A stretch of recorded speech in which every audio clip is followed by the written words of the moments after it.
চালাক মানুষ চিনবেন কিভাবে? চলুন 7টে স্পষ্ট উপায় বলে দিই। নাম্বার 1, তারা বেশি কথা বলে না, পর্যবেক্ষণ করে। চালাক মানুষ প্রথমেই নিজেকে প্রমাণ করতে চায় না। তারা চুপচাপ সবকিছু দেখে, পরিস্থিতি বিশ্লেষণ করে এবং যখন সময় আসে তখনই বলে, তাও সংক্ষেপে। নাম্বার 2, আবেগে ভেসে যায় না, আবেগ বোঝে।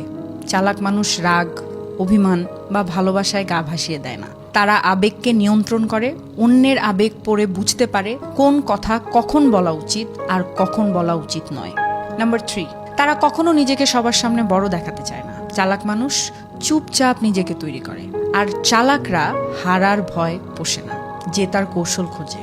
নাম্বার 4, তারা পরিস্থিতি অনুযায়ী নিজেকে বদলাতে জানে। চালাক মানুষ জেদি হয় না, হয় নমনীয়। নাম্বার 5, তারা সকলের বন্ধু হলেও খুব কম জনকেই বিশ্বাস করে। তারা জানে বিশ্বাস ভুল জায়গায় রাখলে আঘাত নিশ্চিত। নাম্বার 6, ভুল করলে শেখে, কিন্তু বারবার সেই ভুল করে না। একবার ভুল করা স্বাভাবিক, কিন্তু একই ভুল বারবার করা বোকার কাজ। নাম্বার 7, তারা কখন কাকে কি বলতে হয় সেটা খুব ভালোভাবে বোঝে। তারা অপ্রয়োজনে নিজের মনের কথা উজাড় করে না, কারণ তারা জানে সব কথা সবাইকে বলা উচিত নয়, আর সব কান সত্য শোনার যোগ্যতা রাখে না। এখন শেষ কথা হলো, চালাক মানে শুধু ডিগ্রি বা বই পড়া নয়। চালাক সেই যে মানুষ সময় এবং অনুভূতিকে বোঝে, নিজেকে সেভাবে গড়ে তোলে জেতার জন্য নয়, টিকে থাকার জন্য।